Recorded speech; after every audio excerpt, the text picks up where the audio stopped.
ఆజాదీ కా అమృత మహోత్సవ కార్యక్రమంలో భాగంగా ప్రధానమంత్రి ఇప్పుడే 30 అడుగుల మన్యం వీరుని విగ్రహాన్ని ఆవిష్కరించారు. పోరాట స్ఫూర్తి రగిల్చి స్వాతంత్ర యుద్ధంలో పాల్గొని ప్రాణాలు అర్పించినటువంటి అల్లూరి సీతారామరాజు పుట్టిన గడ్డ అయినటువంటి ఈ భీమవరం ప్రాంతంలో ఈ విగ్రహాన్ని ఆవిష్కరించడం చాలా ప్రాధాన్యత సంతరించుకుంది. సో ఇక్కడ ప్రజలు మనతో చాలామంది ఉన్నారు. సో ఒకసారి వాళ్ళని అడిగి వాళ్ళ అభిప్రాయం తెలుసుకుందాం. మేడం చెప్పండి, ఈ విగ్రహం మీ ఊర్లో ఆవిష్కరించారు కదా, మీరు ఎలా ఫీల్ అవుతున్నారు? చాలా ఆనందంగా ఫీల్ అవుతున్నాం అండి. ఏఎస్ఆర్ నగర్లోని అల్లూరి సీతారామరాజు విగ్రహం ప్రతిష్ఠించడం మాకు చాలా ఆనందంగా ఉంది. మేము ఇక్కడే ఉంటున్నాము, చాలా హ్యాపీగా ఫీల్ అవుతున్నాం. అంటే ఈ ప్రాంతం వాళ్ళకి తెలుసా అండి? చాలా మీ జనరేషన్ వాళ్ళకి తెలిసి ఉంటుంది, నెక్స్ట్ జనరేషన్ వాళ్ళకి అల్లూరి సీతారామరాజు గురించి తెలుసా అండి?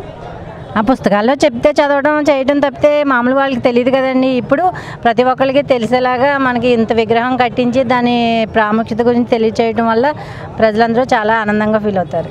మేడం మీరు చెప్పండి, మీ ఊర్లో ఇంత పెద్ద విగ్రహం ఉంది, ప్రధానమంత్రి సాక్షాత్తు దేశ ప్రధాని ఇక్కడికి వచ్చారు, మీరు ఎలా ఫీల్ అవుతున్నారు? చాలా ఆనందంగా ఉందండి రావడం వల్ల. అంటే విగ్రహం పెట్టడం వల్ల ఆనందం వ్యక్తం చేస్తున్నారా, లేక దీని ఒక సందేశాన్ని ఇవ్వడం కోసం పెట్టినట్టుగా మీరు అంటున్నారు? రావడం వల్ల, విగ్రహం రావడం వల్ల అందరికీ తెలియడం ఇవన్నీ కూడా చాలా ఆనందంగా ఉందండి. ఇక్కడ మనతో ఒక సీనియర్ సిటిజన్ ఉన్నారు. సార్ నమస్తే అండి. ఇక్కడ మీరు సీనియర్ సిటిజన్ కాబట్టి మీకు తెలిసి ఉంటుంది, ఎట్లా ఇక్కడ విగ్రహం ఏర్పాటు చేయడం పట్ల మీరు ఎలా ఫీల్ అవుతున్నారు?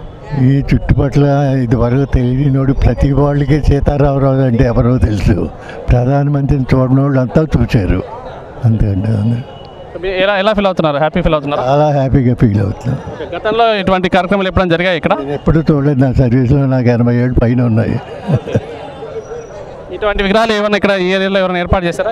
ఇదివరకు ఏమైనా ఏర్పాటు చేశారు? ఇదివరకు ఉన్నాయి లేదు, అక్కడక్కడ ఉన్నాయి సీతారామరాజు విగ్రహాలు, అక్కడక్కడ ఉన్నాయి, చాలా చోట్ల ఉన్నాయి. దీనివల్ల ప్రజలు ఎటువంటి మెసేజ్ వెళ్తుంది అంటే ఎప్పుడూ తెలియని వాళ్ళకి మంచి అందరు ప్రతి వాళ్ళకే తెలిసింది ఇప్పుడు అది.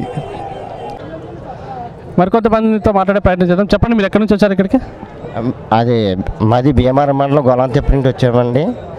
మరి మా వైఎస్ఆర్ తరఫున వచ్చాను. మరి ఇక ఇంత భీమవరం పట్టణంలో ఇంత విగ్రహం మరి మొట్టమొదటిగా పెట్టడం ఇదే మొదటిసారి, చాలా అద్భుతమైంది. మరి అమరవీరులు, మరి స్వతంత్ర వీరులు అయిన అల్లూరి సీతారామరాజు గారి యొక్క విగ్రహాన్ని ఇక్కడ నిర్మించడం చాలా ఎంతో గొప్ప ఆనందకరమైన విషయం ఇది. మరి ఈ చాలా ఆనందంగా వైభవంగా మరి చాలా జరిగింది. మరి అందరూ కూడా పెద్ద వారు అందరూ వచ్చారు, మొత్తం అందరూ మరి ఆవిష్కరణ చేశారు. ఈ విగ్రహ ఆవిష్కరణ మరి చాలా అమూల్యంగా ఉంది. మరి మాది భీమవరం మండలం గొలంతెప్ప గ్రామంకి చెందిన వాడిని, మా రాజుని నా పేరు. మరి చాలా అద్భుతంగా ఉందండి ఈ విగ్రహం. ఓకే అండి, థ్యాంక్ యూ అండి. అల్లూరి సీతారామరాజు విగ్రహం ఏర్పాటుతో పాటు అల్లూరి సీతారామరాజు వర్ధంతి జయంతిలో కూడా కార్యక్రమాలు పాఠశాల నిర్వహిస్తే విద్యార్థులకు బాగా గుర్తుండిపోతుందని చెప్పి పెద్దలు అభిప్రాయం వ్యక్తం చేస్తున్నారు. సో ఇక్కడ మరికొంతమంది లీడర్స్ ఉన్నారు, వాళ్ళతో మాట్లాడే ప్రయత్నం చేద్దాం. జనసేన పార్టీకి సంబంధించిన వాళ్ళు కూడా ఈ కార్యక్రమంలో పాల్గొన్నారు. ఇంతకుముందు మనం వైకాపా వాళ్ళతో మాట్లాడాము, జనసేన నాయకులు కూడా ఇక్కడ కొంతమంది ఉన్నారు, వాళ్ళతో మాట్లాడే ప్రయత్నం చేద్దాం. చెప్పండి, ఎట్లా ఫీల్ అవుతున్నారు? మీరు ఎక్కడి నుంచి వచ్చారు? మాది పాలకొడేరు మండలం అండి, విశాఖపట్నం గ్రామం నుంచి వచ్చాము. పాలకొడేరు మండలం జనసేన పార్టీ మండల అధ్యక్షుని. నా పేరు గాదవ నానాజీ. ఈ కార్యక్రమంలో పార్టిసిపేట్ చేయమని మీ పార్టీ శ్రేణులు ఆదేశించారా? ఎట్లా వచ్చారు మీరు ఇక్కడికి? మాకు పవన్ కళ్యాణ్ గారు ఆదేశించారు. మొత్తం అందరూ కూడా ఈరోజు అల్లూరి సీతారామరాజు జయంతి సందర్భంగా యావత్ మన రాష్ట్ర ప్రజలందరూ కూడా మోడీ గారు వచ్చి ఈ యొక్క విగ్రహావిష్కరణ చేస్తున్నారు. ప్రతి ఒక్కరు కూడా వెళ్ళి ఆ కార్యక్రమాన్ని విజయవంతం చేయవలసిందిగా చెప్పారు. అలాగే మా ఇన్ఛార్జ్ స్టేట్ లీడర్స్ అయిన కనకరాజ్ సూర్య గారు కూడా చెప్పడం జరిగింది. అలాగే మా జిల్లా అధ్యక్షులు కొడుకులపూడి గోవిందరావు గారు కూడా చెప్పడం జరిగింది. వాళ్ళందరూ చెప్పడం పిలుపుని మేరకు మేము అందరం వచ్చాము ఈరోజు. మరి పవన్ కళ్యాణ్ని పిలవకుండా మన చిరంజీవి గారిని పిలిచారని చెప్పి చాలామంది అనుకుంటున్నారు, మీరు ఎలా ఫీల్ అవుతున్నారు పవన్ కళ్యాణ్ రాకపోవడం పట్ల, ఆయన పిలవకపోవడం పట్ల? ఆల్రెడీ పవన్ కళ్యాణ్ గారికి ఖాళీ లేదు, ఆయనకి చాలా బిజీ ప్రోగ్రాంలో ఉన్నారు. గత 3-4 రోజులు కూడా డైలీ ఆయన షెడ్యూల్ ఏర్పాటు చేసుకోవడం జరిగింది. ఈరోజు చిరంజీవి గారు రావడం చాలా ఆనందకరమైన విషయం. ఆయన రావడంతో మరింత జనం ఉరెత్తుతూ మరి ఇక్కడికి రావడం జరిగింది. అలాగే మన ప్రధానమంత్రి నరేంద్ర మోడీ గారిని మన దేశ ప్రధానిగా గౌరవించి చాలామంది లక్షలాది మంది ఇక్కడ రావడం చాలా ఆనందకరమైన విషయం. మరి పవన్ కళ్యాణ్ గారు రాలేదు అనడానికి చిరంజీవి గారు చేయడం ఒక సంతోషంగా భావిస్తున్నాం. ఎందుకంటే ఖాళీ లేదు కాబట్టి ఆయనకి ఇదిగా తప్పు పట్టక్కర్లేదు. చిరంజీవి గారు రావడం పట్ల ఆనందం వ్యక్తం చేస్తున్నాం. పవన్ కళ్యాణ్ ఖాళీగా లేరు కాబట్టి ఆయన బిజీ షెడ్యూల్ రాలేకపోతున్నారు అంటారు. అంతేకాకుండా ఆజాదీ కా అమృత మహోత్సవం పార్టీలకు అతీతంగా ఏ ఒక్క పార్టీకి చెందింది కాకుండా అన్ని పార్టీల వారికి ఆహ్వానం అందడంతో దాదాపు అటు వైకాపా లీడర్స్ కావచ్చు, ఇటు జనసేన పార్టీ నాయకులు కావచ్చు అందరూ కూడా ఇందులో రాష్ట్ర ఉపాధ్యక్షులు మానేపల్లి అయోధ్యరావు గారు ఉన్నారు మన దగ్గర, బీజేపీ సీనియర్ నాయకులు. ఒకసారి ఆయనతో మాట్లాడిపోయారు. సార్, ఎలా ఉంది ప్రోగ్రామ్? సక్సెస్ అయింది కదా, మీరు ఎలా ఫీల్ అవుతున్నారు? సార్, నరేంద్ర మోడీ గారు దేశంలో మరుగున పడినటువంటి స్వాతంత్ర సమరయోధుల్ని వెలుగులోకి తీసుకురావడం జరిగింది. అనేక సంవత్సరాలుగా ఒకే కుటుంబాన్ని ఎవరైతే అధికారులు ఉన్నారో వాళ్ళ పేరు ప్రఖ్యాతులతోటి ఎవరైతే స్వాతంత్ర ఉద్యమం కోసం పాటుపడ్డారో వాళ్ళ యొక్క కీర్తి ప్రతిష్టలు కించపరిచే రీతిగా గత ప్రభుత్వాలు పనిచేశాయి. ఈరోజు నరేంద్ర మోడీ గారు ఆదిగా అమృతోత్సవం అని చెప్పేసి స్వాతంత్ర దినోత్సవం వచ్చినటువంటి 75 సంవత్సరాలను దృష్టిలో పెట్టుకుని అల్లూరి సీతారామరాజు గారి దేశ ఉద్యమంలో స్వాతంత్ర ఉద్యమంలో బ్రిటిష్ వాళ్ళని ఎదిరించడం కోసం ప్రాణత్యాగానికి సిద్ధపడి అనేక మందితో పోరాటం చేసి పేద ప్రజలు గిరిజనులను కూడా కాపాడినటువంటి మహోన్నత వ్యక్తి అల్లూరి సీతారామరాజు గారు. ఆయన జీవిత చరిత్ర బరుగున పడిపోయిన పరిస్థితిలో ఈరోజు వెలుగులోకి తీసుకొచ్చి ప్రపంచ దృష్టిని కేంద్రీకరించే రీతిగా, ఆకర్షించే రీతిగా ఒక మహోన్నత వ్యక్తి భారతదేశంలో ఉన్న ప్రజలకు తెలిసే రీతిగా ఈ రోజున నరేంద్ర మోడీ గారు ఈ ఆదిగా అమృతోత్సవంలో అల్లూరి సీతారామరాజు గారి విగ్రహావిష్కరణ మహోన్నత కార్యక్రమంలో పాల్గొన్నారు. మరి నిన్న మొన్న తెలంగాణలో జరిగిన సమావేశం, మరి ఈరోజు మోడీ గారిని చూడాలని ఆ సమావేశం మందిరం కాకుండా బయట అనేక 10,000 సుమారు కార్లు బయట నిలబడిపోయాయి. వేలాది మంది బయట ఉండిపోయారు. లోపలికి వెళ్ళటానికి వీలైనటువంటి పరిస్థితి ఏర్పడింది. పోలీసులు కొంత ఇబ్బందులు కల్పించినప్పుడు కూడా మోడీ గారిని చూడాలనే ఏకైక లక్ష్యంతో ప్రజలు వచ్చారు. అల్లూరి సీతారామరాజు యొక్క జీవిత చరిత్ర అవగాహన కలిగిన కోనసీమ జిల్లా, గోదావరి జిల్లాల ప్రజలు కూడా ఈ కార్యక్రమానికి రావడం జరిగింది. ఇది ఒక ఉద్యమం జరుగుతుంది. ఒక విప్లవ వీరుడు యొక్క జన్మదినోత్సవం జరుపుకుంటూ రాష్ట్ర రాజకీయాల్లో విప్లవానికి సంకేతం ఈ సమావేశం. ఈ రెండు తెలుగు రాష్ట్రాల్లో దృష్టి కేంద్రీకరిస్తున్నారు కదా, దీని ముఖ్య ఉద్దేశం ఏంటి? అంటే రెండు రాష్ట్రాల్లో ఉన్నట్టు ముఖ్యమంత్రుల యొక్క కుటుంబ పాలన, అవినీతి పాలన, రాజకీయాల్లో కూడా మార్పు రావాలని సంకేతం కోసం మోడీ గారు కృషి చేస్తున్నారు. ఎందుకంటే కాంగ్రెస్లో అవినీతిని చూసాం. ఈ రాష్ట్రంలో కుటుంబ పాలన, ఆ రాష్ట్రంలో కుటుంబ పాలన, రెండు కుటుంబ పాలన నుంచి రాష్ట్రంలో ఒక స్వచ్ఛమైన పరిపాలన విధానం ఆవశ్యకత ఉందని చెప్పేసి దీనికి అల్లూరి సీతారామరాజు కార్యక్రమం వేదికగా చేసుకోవట్లేదు. కానీ మార్పు కోసం ప్రయత్నం చేస్తే ఆలోచనలో ప్రజలు ఆయన పట్ల ఆకర్షితులై ప్రతి కార్యక్రమం ఆయన వెంట ప్రయాణం చేయడం అనేది ఆంధ్రప్రదేశ్ ప్రజలకి, తెలంగాణ ప్రజలకి ఇది ఒక కార్యక్రమం కింద నిలిచింది. ఆయన కోసం, ఆయన చూడటం కోసం, ఆయన మాటలు వినటం కోసం, ఆయన ఆలోచనలో పాల్పంచుకోవడం కోసం రెండు రాష్ట్రాల ప్రజలు ఏకమై వచ్చారు. ఇంకొక ఏడాదిలో మళ్ళీ ఎలక్షన్లు వచ్చే ఛాన్స్ ఉంది కాబట్టి ఈ కార్యక్రమాలు చేస్తున్నారని బయట అంటున్నారు. దానిపైన మీ అభిప్రాయం? ఎలక్షన్లు ఎప్పుడు వచ్చినా ఆదిగా అమృతోత్సవం అనేది స్వాతంత్ర ఉద్యమకారుల యొక్క జీవిత చరిత్రను వెలుగులోకి తీసుకురావడం అనేది గత స్వాతంత్ర దినోత్సవం నుంచి ఇది ఒక కార్యక్రమం జరుపుతున్నారు. చాలామంది స్వాతంత్ర సమరోధులు దేశవ్యాప్తంగా మోడీ గారి సేవా కార్యక్రమాల వాళ్ళ విశిష్టత, వాళ్ళ వ్యక్తిత్వం, వాళ్ళ ఆలోచన విధానం, వాళ్ళ పోరాట పట్టుకుని వెలుగులోకి తీసుకొచ్చారు. అందులో అల్లూరి సీతారామరాజు గారు ముఖ్యమైన వ్యక్తి. ఈ ఆంధ్రప్రదేశ్లో అల్లూరి సీతారామరాజు గారు ఎప్పుడంటే ఆయన పుట్టినరోజుకి, జయంతికి, చనిపోయిన రోజున గుర్తు చేస్తారు తప్ప మిగిలిన రోజుల్లో గుర్తు చేసేటువంటి పరిస్థితి లేదు. కానీ ఆయన విప్లవాత్మక భావాలు నేటి యువతరానికి అవసరమైన ఆదర్శవంతమైనటువంటి జీవితం కోసం యువతను మరొకసారి అల్లూరి సీతారామరాజు వ్యక్తి యొక్క వ్యక్తిత్వ వికాసం కోసం ఈ రోజున ప్రజలకు తెలియజెప్పడం కోసం, యువతను ఆకర్షించడం కోసం, యువతను మార్గదర్శనం చేయడం కోసం ఈ రోజున ఆయన వచ్చాడు. ఎన్నికలతో ముడిపడే సమావేశాలు మాత్రం మోడీ గారు చేయట్లేదు. ఈ ప్రోగ్రామ్ సక్సెస్ అయింది కదా, దీనిపైన మీరు భవిష్యత్తులో ఎలా ముందుకు తీసుకెళ్తామనుకుంటున్నారు? ఇది ఒక మార్పు సంకేతం. ప్రజలు మా వెనకాల నడుస్తారని నమ్మకం ఉంది. వాళ్ళు వచ్చేటువంటి ఆలోచనలు, మోడీ గారి యొక్క ఆలోచనలు పార్టీ మరింత బలోపేతమై ముందుకు వెళ్ళడానికి ఇది ఒక వేదికగా మాకు మలుచుకోవడానికి వీలయ్యేటువంటి కార్యవర్గం, కార్యకర్తలు, నాయకత్వం అంతా ఉంది. దీన్ని చక్కగా మలుచుకుంటాం. ఇప్పుడు చిరంజీవి గారిని పిలిచారు, మళ్ళీ పవన్ కళ్యాణ్ పిలవలేదని చెప్పి చాలామంది అనుకుంటున్నారు. వచ్చిన జనాలు కూడా గుసగుసలు అనుకుంటున్నారు. ఏంటి ఎగ్జాక్ట్లీ ఏం జరిగింది? అంటే చిరంజీవి గారిని పిలవడానికి పవన్ కళ్యాణ్ దూరం పెట్టడానికి కారణం ఏంటి?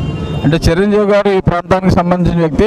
గతంలో సాంస్కృతిక శాఖ, పవన్ కళ్యాణ్ కూడా ఇక్కడ వాడే కదా చెప్తాను. చిరంజీవి గారు గతంలో సాంస్కృతిక శాఖ మంత్రిగా ఈ ప్రాంతానికి సంబంధించిన వ్యక్తి. ఇప్పుడు రాజకీయ పార్టీలతో పని లేకుండా ప్రతిపక్షానికి సంబంధించి అచ్చెన్నాయుడు వచ్చాడు, ప్రతిపక్ష నాయకుడు వచ్చాడు. ముఖ్యమంత్రి ప్రతిపక్ష నాయకుడు అంటే శాసనసభలో ఈ ఆంధ్రప్రదేశ్కి అధ్యక్షుడు అచ్చెన్నాయుడు. చిరంజీవి గారు ఈ కోనసీమ ప్రాంతానికి చెందినటువంటి కొదమ సింహం. ఆయనలో ఒక స్ఫూర్తి ఉంది, అల్లూరి సీతారామరాజు స్ఫూర్తి ఉంది. అంటే పవన్ కళ్యాణ్ గారు ఒక రాజకీయ పార్టీ తీసుకొచ్చే రాజకీయ సంకేతాలు వస్తాయని చెప్పేసి ఆ సంకేతాలకు ఆస్కారం లేనటువంటి సేవా దృక్పథం, పోరాట పట్ల ప్రజల యొక్క ఆలోచన విధానాన్ని ముందుకు తీసుకెళ్ళడం కోసం చిరంజీవి గారు ఇప్పుడు ఏ రాజకీయ పార్టీతో సంబంధం లేకుండా ప్రజల కోసం పనిచేస్తున్న వ్యక్తి కాబట్టి ఆయన రావడం అవసరం. ఈ ప్రాంతానికి, ఈ ప్రాంతం ముద్దుబిడ్డ కాబట్టి పిలవటం జరిగింది తప్ప రాజకీయం కోసం ఆయన పిలవటం జరగలేదు. భవిష్యత్ కార్యాచరణ ఏంటి? బీజేపీ భవిష్యత్ కార్యాచరణ ఎలా ఉండబోతుంది? ప్రజలు నడిపిస్తారు, మేము నడుస్తూ ఉంటాం. ప్రజలు ఏం నిర్ణయిస్తే అది మా భవిష్యత్ కార్యాచరణ అవుతుంది. మా పార్టీ ఏం నిర్ణయం తీసుకుంటే వెనకాల ప్రజలు నడుస్తారని విశ్వాసం మాకుంది. ఇదండి ముఖ్యంగా ఏంటంటే ఎటువంటి రాజకీయాలకి సంబంధం లేకుండా ఆజాదీకి అమృత మహోత్సవం కార్యక్రమంలో భాగంగానే ఈ కార్యక్రమం నిర్వహించినట్టుగా బీజేపీ నాయకులు చెప్తున్నారు.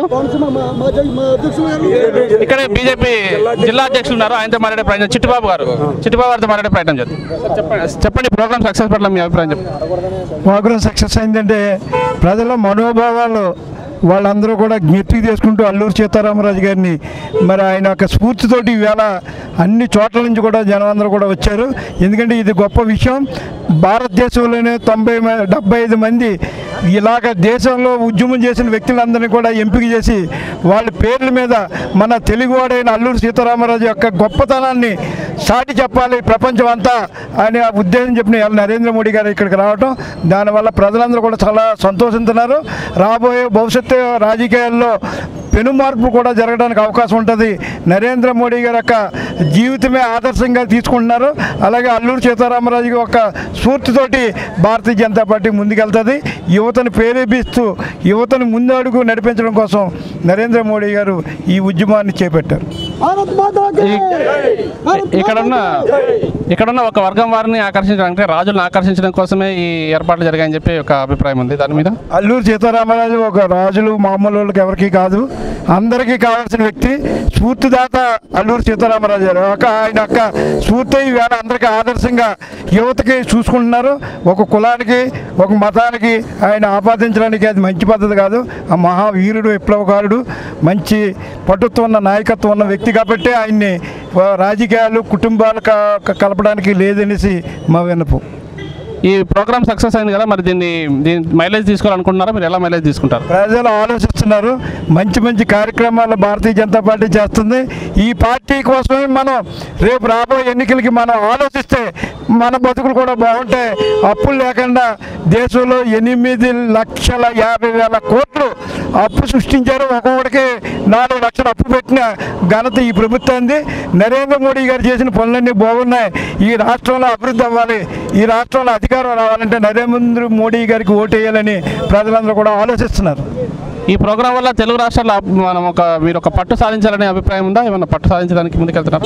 మేము ప్రజా సమస్యలు ఎక్కడుంటే అక్కడ భారతీయ జనతా పార్టీ ఉంటుంది. ప్రజా నాయకులు ఎవరైతే ఉన్నారో వాళ్ళు గుర్తించడం మరుగున పడ్డారు. ఏదో కుటుంబ పాలన, ఇందాక వేమ గారు చెప్పినట్టుగా కుటుంబ పాలన పార్టీలు తప్ప దేశం కోసం, దేశ రక్షణ కోసం ఆలోచించే నాయకులు కానీ ప్రజలు కానీ పార్టీలు కానీ లేదు. అది ఒక భారతీయ జనతా పార్టీలో ఉంది. నాయకత్వ లక్షణాలు కలిగిన వ్యక్తులందరూ కూడా బీజేపీలోనే ఉన్నారు. అలాగే మనతో బీజేవైఎం రాష్ట్ర ఉపాధ్యక్షులు ఉన్నారు, ఆయనతో కూడా మాట్లాడే ప్రయత్నం చేద్దాం. సార్ రవీంద్ర గారు చెప్పండి, ప్రోగ్రామ్ ఎలా నడిచింది, మీరు ఎలా ఫీల్ అవుతున్నారు?